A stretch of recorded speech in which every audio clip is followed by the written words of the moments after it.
Amis du jour, bonjour, amis du soir, bonsoir, c'est McFly. Aujourd'hui, de quoi va-t-on parler? De quoi je vais vous parler? De quoi je vais te parler? Je vais te parler de ma rencontre avec la musculation. Comment ça s'est passé? Alors,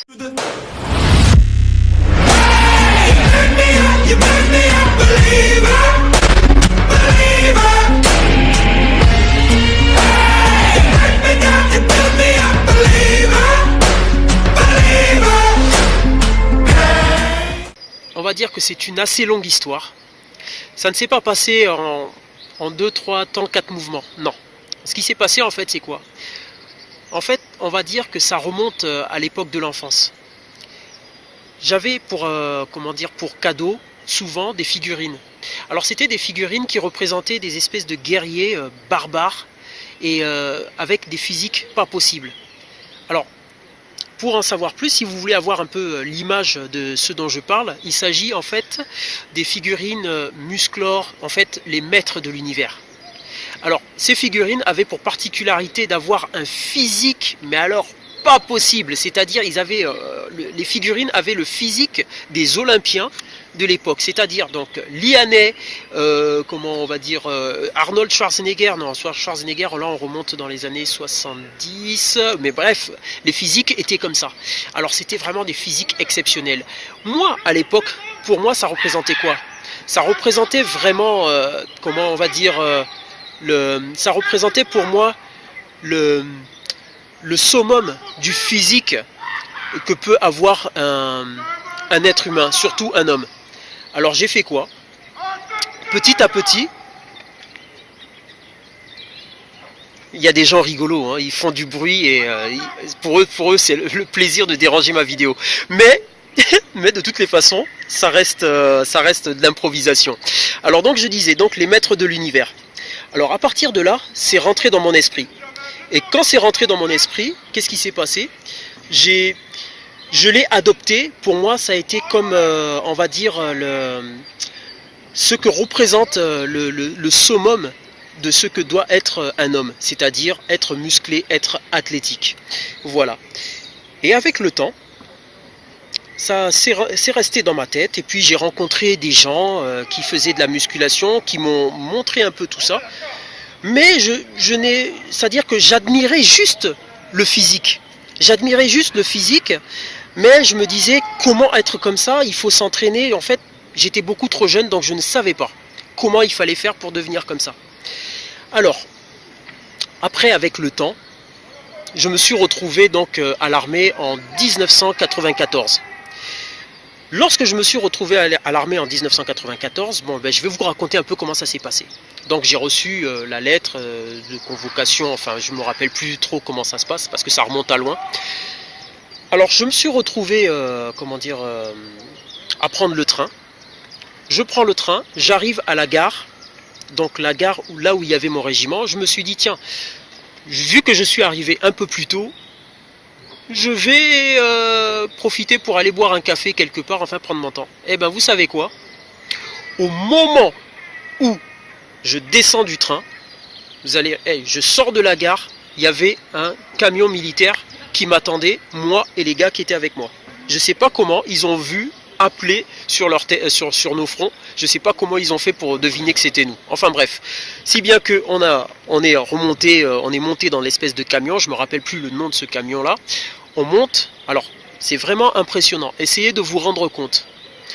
On arrive, des barrières qui s'ouvrent, des gens qui sont au garde à vous.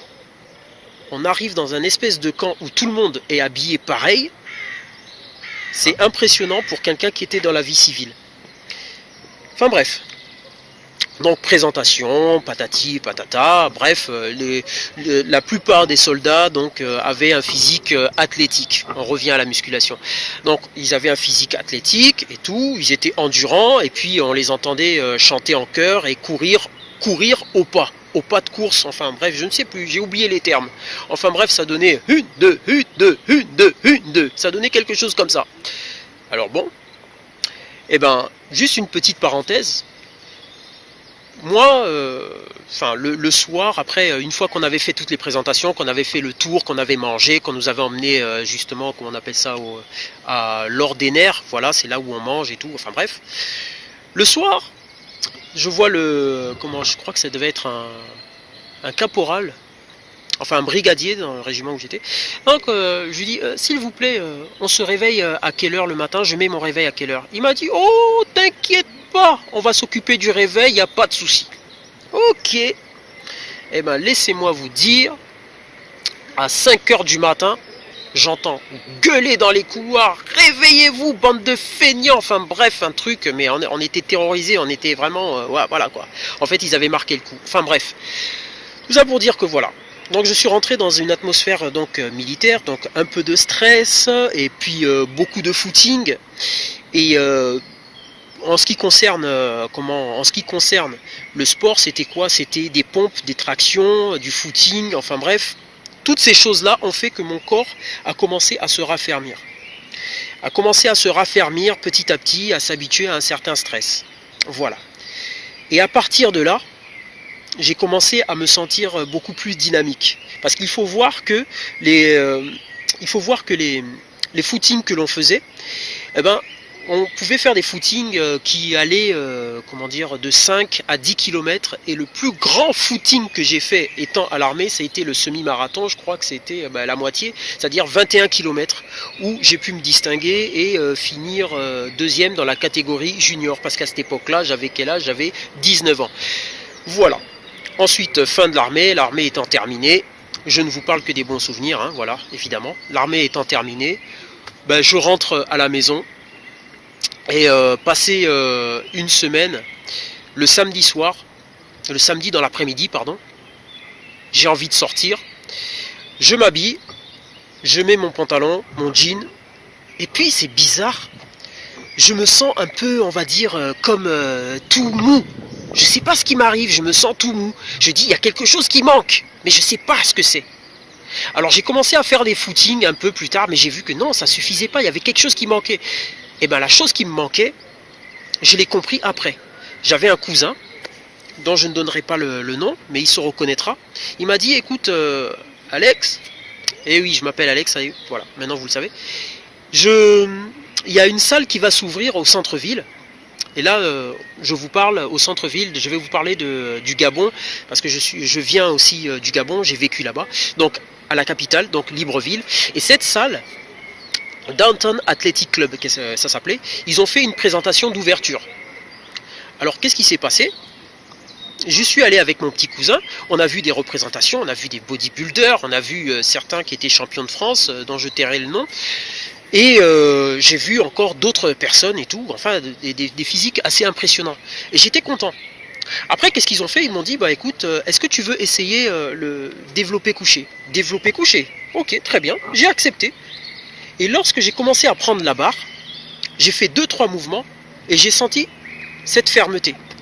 Et cette fermeté, c'était quoi? Eh bien, c'était la congestion. Et à partir de là, j'ai compris que c'était ça qui me manquait, la congestion. Donc mes muscles avaient besoin de travailler. Vous entendez bien, mes muscles avaient besoin de travailler, et là, ce fut une révélation. Là, j'avais compris ce dont j'avais besoin. Alors, qu'est-ce que j'ai fait? Le temps a passé, donc j'ai acheté des haltères, j'ai commencé à travailler mes biceps. La plupart du temps, c'était biceps, biceps, biceps, biceps, biceps, ce qui fait que j'en ai gardé quand même quelques restes. Le pic que vous voyez là, ça c'était à force de travailler les biceps avec un haltère de 15 kg. Imaginez-vous, quelqu'un qui ne fait jamais de musculation à la base et qui travaille ses biceps avec un haltère de 15 kg.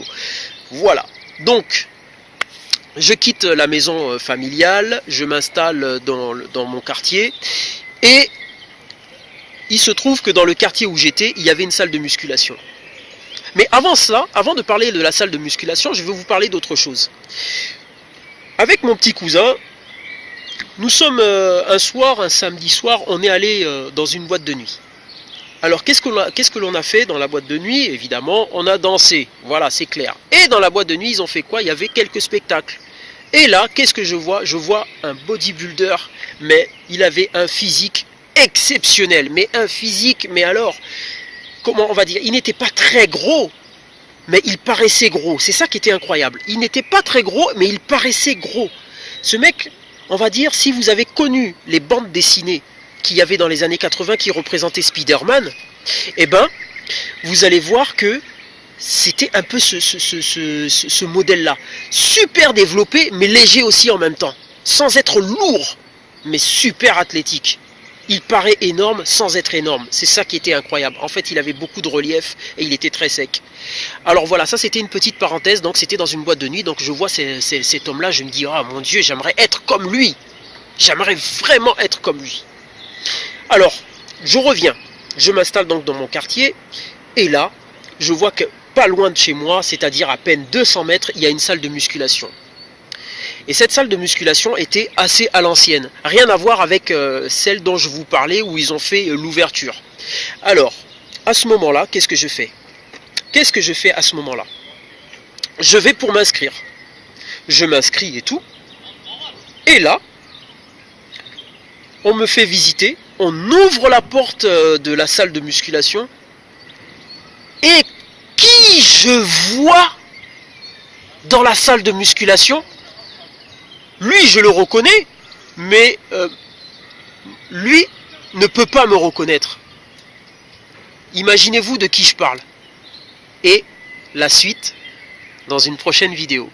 J'espère que vous avez aimé cette vidéo. Si vous avez aimé, pardon, n'oubliez pas de liker, de partager, mais surtout de vous abonner. Et je compte sur vous pour la compétition Amaya Body Game qui se déroulera le 7 juillet à Barcelonnette dans la vallée de l'Ubaye. Amis du jour, bonjour. Amis du soir, bonsoir. Je vous dis au revoir et moi je vais aller faire un petit footing. Salut!